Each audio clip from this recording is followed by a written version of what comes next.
ex. He's obsessive. He's angry. He's going to hurt the family. My family. The thing about ghosts is that the more offerings you get, the stronger you become. I'd been enjoying candles, trinkets, and even the occasional food item for the past 5 years. I was strong from that. The knife feels warm in my hand, a shock of heat against the ice of my skin. Laurie, Jack, and Lily are my family. I care about them, and they're not going to join me yet. I kind of liked that. That was a good one. Okay, let's see what we got next. What do we got next? It's called I Know When My Husband Is Cheating on Me. It's by Mellow Yellow Sun. I know when my husband is cheating on me. It's funny. Something like 60% of marriages end in infidelity, but you never think it'll be yours. There are so many articles on it too.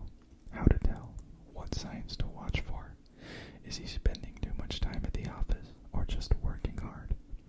Crappy episodes on daytime TV. Some silly girl sobbing as it's all revealed. These articles, shows, dramas, they're for weaker women. I knew the moment my husband didn't love me anymore. Oh, it'll start small.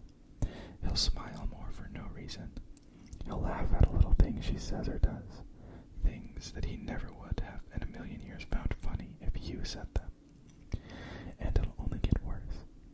His face will light up like a sun when he sees her, and he will see her. You can't stop it.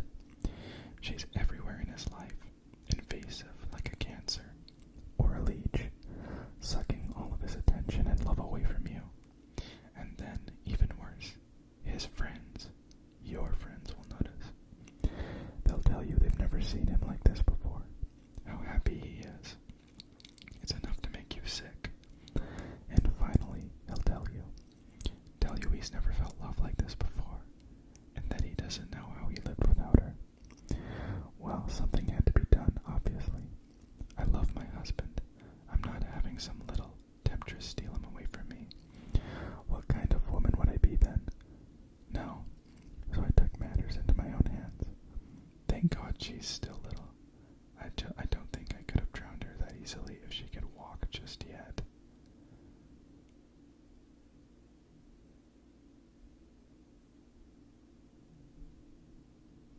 What did I just read?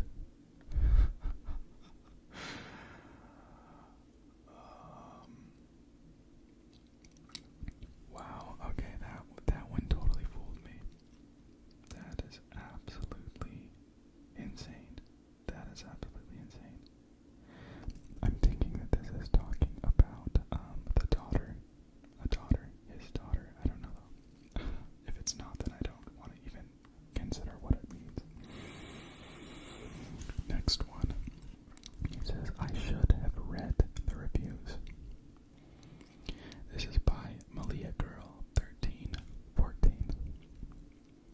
My girlfriend moved out 3 weeks ago. My cat, Bruck, was really close to her, and now that she's gone, I can tell he's a bit lonely, especially when I'm at work.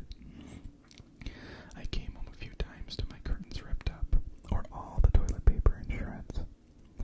The last straw was when I came home after working late to find he had clawed a hole the size of a dinner plate into the side of the sofa. I decided I had to do something. I tried different toys, even catnip, but nothing worked. One night, while browsing Amazon, I saw a pet camera. It's a tiny camera that records your pet on a live feed, so you can monitor their behavior while you're away. It even has an audio function so you can talk to them. Sounded silly, but hey, I love my furry dude, so I bought it. I got overnight shipping and installed it immediately.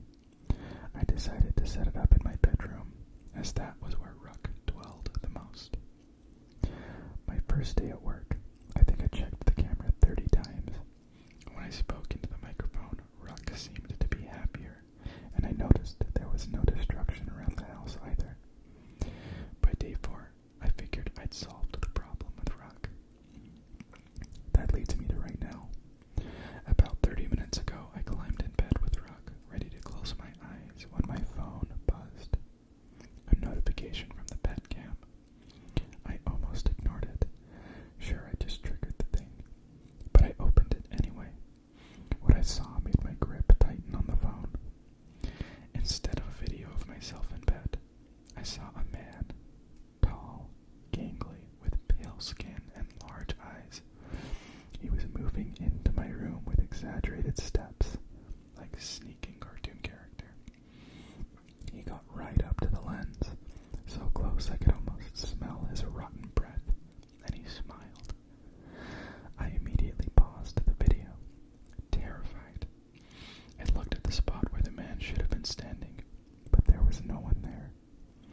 Let's see if we can get another good one.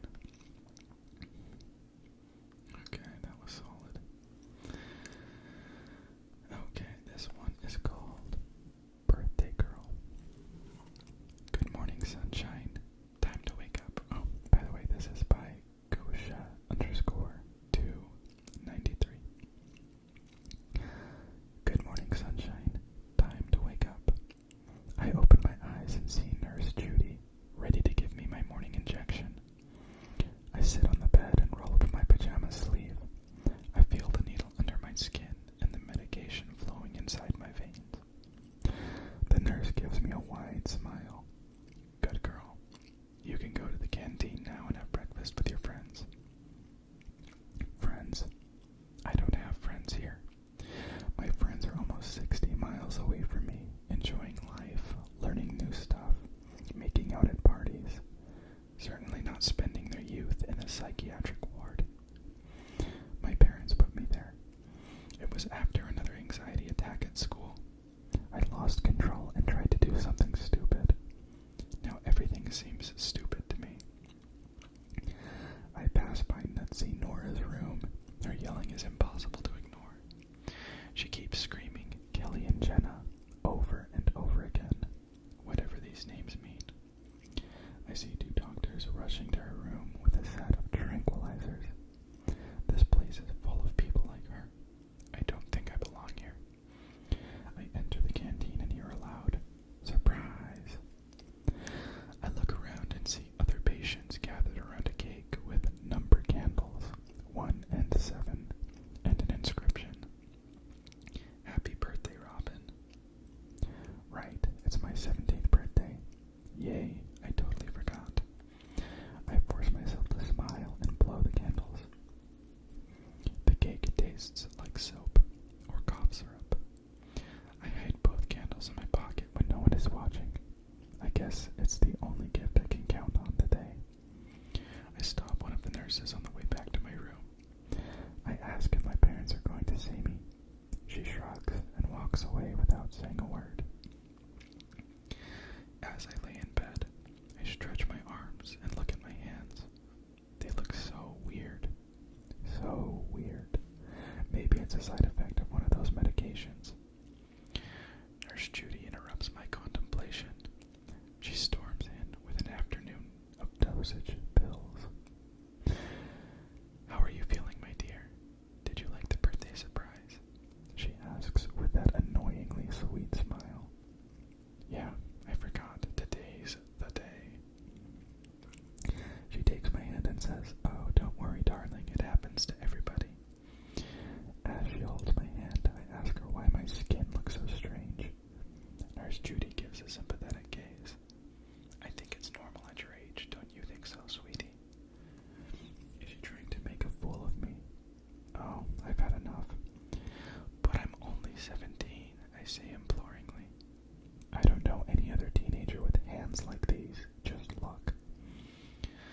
I take the candles out of my pocket and almost rub them in her face. You see, 1 and 7. 17, I bellow. Judy gently takes the candles from my shaking hands. Robin, it's not 17. Let me show you the right order. It's 71. 71. I got onto that one pretty quickly, I will say. I did enjoy it. Good story, good story. This one is called The Blind Child by R.V. Coney.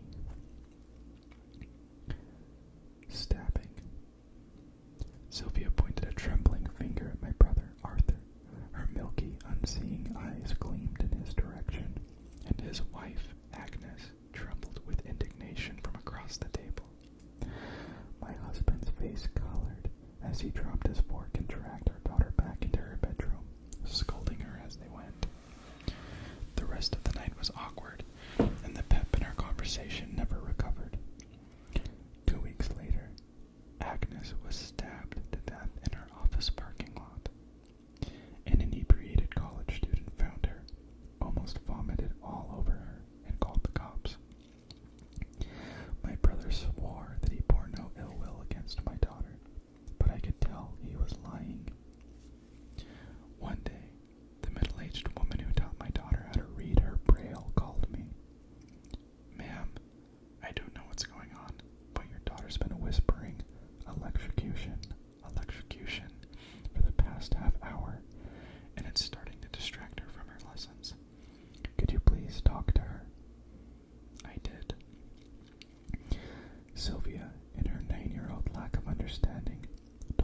was just a cool new word she learned at school.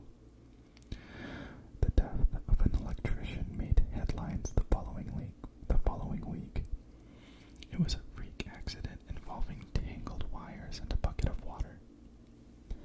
Sylvia's teacher's face was blurred for privacy, but her voice was as familiar as anything to me.